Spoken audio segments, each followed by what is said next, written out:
Hello, knowledge ബ്ലോഗിന്റെ ഇന്നത്തെ വീഡിയോയിൽ നമ്മൾ ഡിസ്കസ് ചെയ്യാൻ പോകുന്നത് ബോഡി ഫ്ലൂയിഡ്സ് ആൻഡ് സർക്കുലേഷനെ കുറിച്ചാണ്. നമ്മുടെ ബോഡി ഉണ്ടാക്കിയിട്ടുള്ളത് കുറെ ലിവിങ് സെൽ വെച്ചിട്ടാണ്. ഈ ലിവിങ് സെല്ലുകളിൽ മൊത്തം കുറെ കെമിക്കൽ റിയാക്ഷൻസ് നടക്കുന്നുണ്ട്. ഈ കെമിക്കൽ റിയാക്ഷൻസിനെയാണ് നമ്മൾ എന്ത് പറയുന്നത്, മെറ്റബോളിസം എന്ന് പറയുന്നത്. ഓക്കെ, അപ്പൊ ഈ മെറ്റബോളിക് റിയാക്ഷൻ നടക്കാൻ ഈ സെല്ലുകൾക്ക് കുറെ ന്യൂട്രീഷനും കുറെ ഓക്സിജനും കുറെ എസെൻഷ്യൽ എലമെന്റ്സും ആവശ്യമാണ്. ഓക്കെ, അതുപോലെ തന്നെ ഇവരിൽ കുറെ ടോക്സിക് ആയിട്ടുള്ള സബ്സ്റ്റൻസുകൾ, അതായത് കാർബൺ ഡൈ ഓക്സൈഡ് പോലുള്ള സബ്സ്റ്റൻസ് നടക്കുന്നുണ്ട്. എന്തിന്റെ ഭാഗമായി? ഈ കെമിക്കൽ റിയാക്ഷൻസിന്റെ ഭാഗമായിട്ട്. അപ്പൊ ഇവര് ഫ്രീക്വന്റ് ആയിട്ട് റിമൂവ് ചെയ്യും എന്താണ് അത്യാവശ്യം. അപ്പൊ ഈ ന്യൂട്രീഷന്, എസെൻഷ്യൽ എലമെന്റ്സ്, ഓക്സിജന്റെ ഒക്കെ സപ്ലൈയും ഇതിൽ പ്രൊഡ്യൂസ് ചെയ്യുന്ന ടോക്സിക് ആയിട്ടുള്ള സബ്സ്റ്റൻസിന്റെ റിമൂവലും ഇത് ചെയ്യാൻ വേണ്ടിയിട്ട് നമ്മുടെ ബോഡിയിലുള്ളതാണ് ബോഡി ഫ്ലൂയിഡ്സ്. ഓക്കെ, ഭയങ്കര ബേസിക് ആയിട്ടുള്ള ഓർഗാനിസം ഉണ്ട്, അതായത് സ്പോഞ്ചസ്, സീലൻഡ്രേറ്റ്, ഇങ്ങനെയുള്ള ഓർഗാനിസംസ്.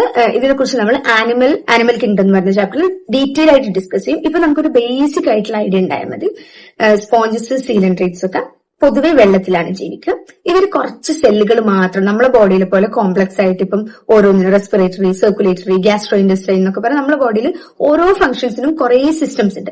ഇങ്ങനെയൊന്നുമില്ല ഈ സ്പോഞ്ചസിനും സീലൻഡ്രേറ്റ്സിനും ഒക്കെ. ഇവർ കുറച്ച് സെല്ലുകൾ മാത്രം, കുറെ സെല്ലുകൾ ഇങ്ങനെ ഒരുമിച്ചുണ്ടാവും. ഓക്കെ, എന്നിട്ട് ബേസിക് ആയിട്ടുള്ള ഒരു ചെറിയ ഓർഗാനിസംസ് ആണ്. അപ്പൊ ഇവരുടെ ബോഡിയിൽ നടക്കുന്ന പ്രോസസ്സുകൾ മെയിൻറ്റെയിൻ ചെയ്യാൻ ഈ സിസ്റ്റം, കോംപ്ലക്സ് ആയിട്ടുള്ള സിസ്റ്റത്തിന്റെ ഒന്നും ആവശ്യമില്ല.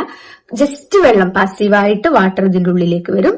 ഈ വാട്ടർ വരുന്നതിന്റെ ഭാഗമായിട്ട് ഇവരുടെ റെസ്പിറേഷനും ഓക്സിജൻ ആൻഡ് ന്യൂട്രിയൻ സപ്ലൈയും നടക്കും, അതുപോലെ തന്നെ റിമൂവലും നടക്കും. ഓക്കെ, പക്ഷെ നമ്മളെ കാര്യം അങ്ങനെയല്ല. നമ്മൾ കുറച്ച് ഹയർ ഓർഗാനിസം ആണ്. നമ്മൾ ഭയങ്കര കോംപ്ലക്സ് ആയിട്ടുള്ള കുറെ വലിയ വലിയ സിസ്റ്റംസ് ഉള്ള ഓർഗാനിസംസ് ആണ്. അപ്പൊ നമുക്കിങ്ങനെ ജസ്റ്റ് വെള്ളത്തിലൂടെ ഈ ഓക്സിജൻ, ന്യൂട്രിയൻ സപ്ലൈ അങ്ങനെയുള്ളതൊന്നും നടക്കില്ല. അതിന് കുറച്ച് സിസ്റ്റംസ് ആവശ്യമുണ്ട്. അപ്പൊ അതിനു വേണ്ടിയിട്ടാണ് ഈ ബോഡി ഫ്ലൂയിഡ്സ് ഉള്ളത്. ഓക്കെ, അപ്പൊ നമ്മുടെ ബോഡിയിൽ മെയിൻ ആയിട്ട് രണ്ട് ടൈപ്പ് ഓഫ് ബോഡി ഫ്ലൂയിഡ്സ് ആണ് ഉള്ളത്. എന്താണ്? ബ്ലഡും ലിംഫും. ഓക്കെ, അപ്പൊ നമ്മൾ ഈ ക്ലാസ്സിൽ ഇപ്പൊ നമ്മൾ ബ്ലഡിനെ കുറിച്ചാണ് ഡിസ്കസ് ചെയ്യാൻ പോകുന്നത്. എല്ലാവരും ബ്ലഡിനെ കുറിച്ച് മാത്രം ശ്രദ്ധിച്ചാൽ മതി. ലിംഫ് എന്താണെന്നൊന്നും ആരും ചിന്തിക്കേണ്ട ആവശ്യമില്ല. അതിനെക്കുറിച്ച് നമ്മൾ ഡീറ്റെയിൽ ആയിട്ട് പറയും. അപ്പൊ ബ്ലഡ് എന്ന് പറഞ്ഞാൽ എന്താ? ബ്ലഡ് എന്ന് പറഞ്ഞാൽ ഒരു സ്പെഷ്യൽ കണക്റ്റീവ് ടിഷ്യൂ ആണ്, consist of fluid matrix. Okay, ഒരു ഫ്ലൂയിഡിന്റെ രൂപത്തിലുള്ള ഒരു സ്പെഷ്യൽ കണക്റ്റീവ് ടിഷ്യൂ ആണ് ബ്ലഡ്. ഓക്കെ, ഇനി ബ്ലഡിൽ എന്തൊക്കെയുണ്ട്? പ്ലാസ്മ ഉണ്ട്, അതുപോലെ തന്നെ ഫോംഡ് എലമെന്റ്സ് ഉണ്ട്. ഓക്കെ, അതായത് 55% പ്ലാസ്മയും 45% ഫോംഡ് എലമെന്റ്സും ആണ് നമ്മളെ ബ്ലഡിലുള്ളത്. ഫോംഡ് എലമെന്റ്സ് എന്ന് പറഞ്ഞാൽ എന്താ? RBC, WBC, platelets. ഇത് നമ്മൾ പണ്ട് മുതലേ കേട്ടതാണ്. Red blood cell, white blood cell, platelets. ഈ സാധനങ്ങൾക്കാണ് നമ്മൾ ഫോംഡ് എലമെന്റ്സ് എന്ന് പറയുന്നത്. ബാക്കി 55% വരുന്ന പ്ലാസ്മ. ഈ പ്ലാസ്മ എന്ന് പറഞ്ഞാൽ എന്താണ്? ഓക്കെ, അപ്പം ഇതാ പ്ലാസ്മ എന്ന് പറഞ്ഞാൽ എന്താ? ജസ്റ്റ് ഈ പിക്ചറിലേക്ക് നോക്കുക. ഈ പിക്ചർ കാണുമ്പോൾ തന്നെ നമുക്ക് പ്ലാസ്മ എന്താണെന്ന് മനസ്സിലാവും. ഇതാണ് പ്ലാസ്മ, ഇത് പ്ലാസ്മയാണ്, ഇതും പ്ലാസ്മയാണ്. ഓക്കെ, ഈ പിക്ചർ എന്ന് പറയുന്നത് നമ്മൾ എൻ സെഡിമെന്റേഷൻ റേറ്റ് എന്ന് പറയുന്ന ഒരു പ്രോസസ് ഉണ്ട്. നമുക്കത് പഠിക്കാനില്ല, ജസ്റ്റ് ഒരു എക്സ്ട്രാ ഇൻഫർമേഷൻ ആയിട്ട് പറയാണ്. ESR എന്ന് പറയുന്ന ഒരു പ്രോസസ് ഉണ്ട്. നമ്മളെ ബ്ലഡിന്റെ എല്ലാ ഫാക്ടേഴ്സും കറക്റ്റ് ആണോ നോക്കാൻ വേണ്ടി ചെയ്യുന്ന ഒരു പ്രോസസ്സാണ്. ഒരു ടെസ്റ്റ് ട്യൂബിൽ നമ്മൾ ബ്ലഡ് എടുക്കും, അതിലേക്ക് നമ്മൾ റിയേജൻസുകൾ ആഡ് ചെയ്യും, എന്നിട്ട് കുറച്ചു നേരം വെക്കും. എന്നിട്ട് ആ ബ്ലഡിൽ വരുന്ന സെഡിമെന്റ്സുകളുടെ, അതായത് RBC ഒക്കെ എന്താ വെയിറ്റ് ഉള്ള സാധനമാണ്. അപ്പൊ അത് അടിയിൽ വന്നിങ്ങനെ സെഡിമെന്റ് ആവും. ഈ പ്ലാസ്മ എന്ന് പറയുന്നത് ഒരു ഫ്ലൂയിഡ് പോലെയുള്ളതാണ്. അപ്പൊ അത് സെഡിമെന്റ് ആവില്ല, അത് മുകളിൽ ഇങ്ങനെ നിൽക്കുകയാണ് ചെയ്യുക. അപ്പൊ അത് വെച്ചിട്ട് നമ്മൾ ബ്ലഡിന്റെ ESR കാൽക്കുലേറ്റ് ചെയ്യും. അപ്പൊ ആ പ്രോസസ്സിന്റെ ഭാഗമായിട്ട് റിസൾട്ട് ആയിട്ട് കിട്ടുന്നതാണ് ഈ പിക്ചർ. ഓക്കെ, അപ്പൊ ഈ പിക്ചറിൽ ഈ മുകളിൽ കാണുന്ന ഈ യെല്ലോ കളർ ഇല്ലേ, ഇതാണ് പ്ലാസ്മ.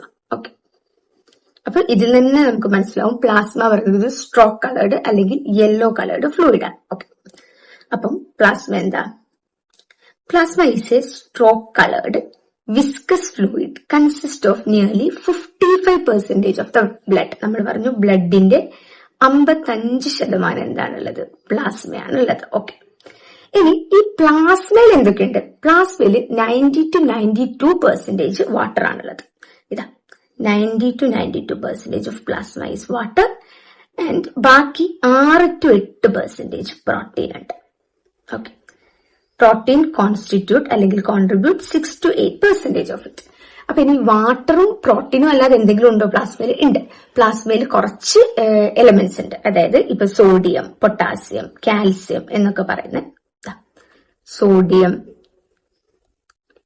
കാൽസ്യം, മഗ്നീഷ്യം ഇങ്ങനെയൊക്കെ പറയുന്ന കുറച്ച് എലമെന്റ്സ് കൂടെ പ്ലാസ്മയിലുണ്ട്. ഇതെന്തിനു വേണ്ടിയിട്ടാണ്? ജസ്റ്റ് ഓസ്മോട്ടിക് ബാലൻസ് മെയിൻറ്റെയിൻ ചെയ്യാൻ വേണ്ടിയിട്ടാണ്. ഓക്കെ, അപ്പൊ നമുക്ക് ആദ്യം എന്തിനെ കുറിച്ച് സംസാരിക്കാം? ഈ പ്ലാസ്മയിലുള്ള പ്രോട്ടീൻസിനെ കുറിച്ച് സംസാരിക്കാം. ഓക്കെ, അപ്പൊ പ്ലാസ്മയിൽ 90 to 92% എന്തുണ്ട്? വാട്ടർ ഉണ്ട്. ബാക്കി 6 to 8% പ്രോട്ടീൻ ഉണ്ട്. എന്തൊക്കെ പ്രോട്ടീൻസ് ആണ് പ്ലാസ്മയിലുള്ളത്? പ്ലാസ്മയിൽ മെയിൻ ആയിട്ട് 3 പ്രോട്ടീൻസ് ആണുള്ളത്. ഏതൊക്കെയാണ്? Fibrinogen, albumin, globulin. ഓക്കെ, അപ്പൊ ഈ ഫൈബ്രിനോജൻ എന്ന് പറഞ്ഞാൽ എന്താ? നമ്മളെ ബോഡിയിൽ നമുക്കറിയാം എന്തെങ്കിലും ഒരു മുറിവുണ്ടായി, സ്വാഭാവികമായിട്ടും മുറിവുണ്ടാകുന്ന സമയത്ത് കുറച്ച് ബ്ലഡ് വരും. ആ ബ്ലഡ് സ്റ്റോപ്പ് ആവാതെ ഇങ്ങനെ പോയിക്കൊണ്ടിരിക്കുന്നുണ്ടോ? ഇല്ല. അത് കുറച്ച് കഴിയുമ്പോൾ ഒരു 1-2 മിനിറ്റ് കഴിയുമ്പോൾ ആ ബ്ലഡ് സ്റ്റോപ്പ് ആവും. ആ സ്റ്റോപ്പ് ആവാൻ വേണ്ടി സഹായിക്കുന്ന ക്ലോട്ടിംഗ് ഫാക്ടർ ആണ് ഫൈബ്രിനോജൻ. അപ്പം ഫൈബ്രിനോജൻ എന്ന് പറഞ്ഞാൽ എന്താ? Fibrinogen are needed for clotting. Fibrinogens are needed for clotting അല്ലെങ്കിൽ കൊയാഗുലേഷൻ ഓഫ് ബ്ലഡ്. ഈ ഫൈബ്രിനോജൻ എന്ന് പറയുന്നത് ഫുൾ ടൈം ബ്ലഡിൽ ഇങ്ങനെ ആക്റ്റീവ് ആയിട്ട് നിൽക്കുകയാണോ? അല്ല. ഫൈബ്രിനോജൻ എന്ന് പറയുന്നത് അത്യാവശ്യ ഘട്ടങ്ങളിൽ ഈ മുറിവ് ഉണ്ടാകുന്ന സമയത്ത് അല്ലെങ്കിൽ അത് ഈ ക്ലോട്ടിംഗ് ഫാക്ടർ ആക്ട് ചെയ്യണം എന്നുള്ള സമയത്ത് മാത്രം ആക്ട് ചെയ്യുന്നതാണ്. അപ്പൊ ഈ ക്ലോട്ടിംഗ് ഫാക്ടർ ഇല്ലാത്ത പ്ലാസ്മനെയാണ് നമ്മൾ സെറം എന്ന് പറയുന്നത്. Plasma without the factor is called serum. Okay, ഈ ഫൈബ്രിനോജനെ മാറ്റി വെച്ചാൽ നമുക്ക് ക്ലോട്ടിംഗ് ഇല്ലാത്തൊരു പ്ലാസ്മനെ കിട്ടും. ആ പ്ലാസ്മനെയാണ് നമ്മൾ എന്ത് പറയുന്നത്? സെറം എന്ന് പറയുന്നത്. ഓക്കെ, ഇനി ഫൈബ്രിനോജൻ കഴിഞ്ഞു. അടുത്തത് എന്താ? ഗ്ലോബുലിൻ. ഗ്ലോബുലിൻ എന്ന് പറഞ്ഞാൽ എന്താ? നമ്മുടെ ബോഡിയിലേക്ക് അധിക സമയത്ത് നമ്മളൊരു ഭയങ്കര ഓപ്പൺ ആയിട്ടുള്ള സ്ഥലത്താണ് ജീവിക്കുന്നത്. അപ്പൊ കുറെ പാത്തജൻസ് വന്നിട്ട് നമ്മളെ അറ്റാക്ക് ചെയ്യും. അപ്പൊ ഈ പാത്തജൻസ് വന്നിട്ട് നമ്മളെ അറ്റാക്ക് ചെയ്യുന്ന സമയത്ത് നമുക്ക് അസുഖം ഉണ്ടാവാതിരിക്കുന്നത് എന്തുകൊണ്ടാ? നമ്മളെ ബോഡിയിലുള്ള ഡിഫൻസ് മെക്കാനിസം കൊണ്ടാണ്. അപ്പൊ ഈ ഡിഫൻസ് മെക്കാനിസത്തിലാണ് ഗ്ലോബുലിൻസ് പ്രൈമർലി ആക്ട് ചെയ്യുന്നത്. ഓക്കെ, അപ്പൊ ഫൈബ്രിനോജൻ കഴിഞ്ഞു, ഗ്ലോബുലിൻസ് കഴിഞ്ഞു. അടുത്തത് എന്താ? ആൽബുമിൻ. ആൽബുമിൻ എന്ന് പറഞ്ഞാൽ അതൊരു ഓസ്മോട്ടിക് ബാലൻസിന് വേണ്ടി, അതായത് നമ്മളെ ബോഡിയിലുള്ള ഓരോ ഈ സോഡിയം, പൊട്ടാസ്യം എന്നൊക്കെ പറയുന്ന കുറെ എലമെന്റ്സ് ഉണ്ട്. അപ്പൊ ഇവര് തമ്മിലൊരു ഓസ്മോട്ടിക് ബാലൻസ് വേണം. ആ ഓസ്മോട്ടിക് ബാലൻസ് മെയിൻറ്റെയിൻ ചെയ്യാനാണ് എന്തുള്ളത്? ഗ്ലോബുലിൻ ഉള്ളത്. Globulin help in osmotic balance.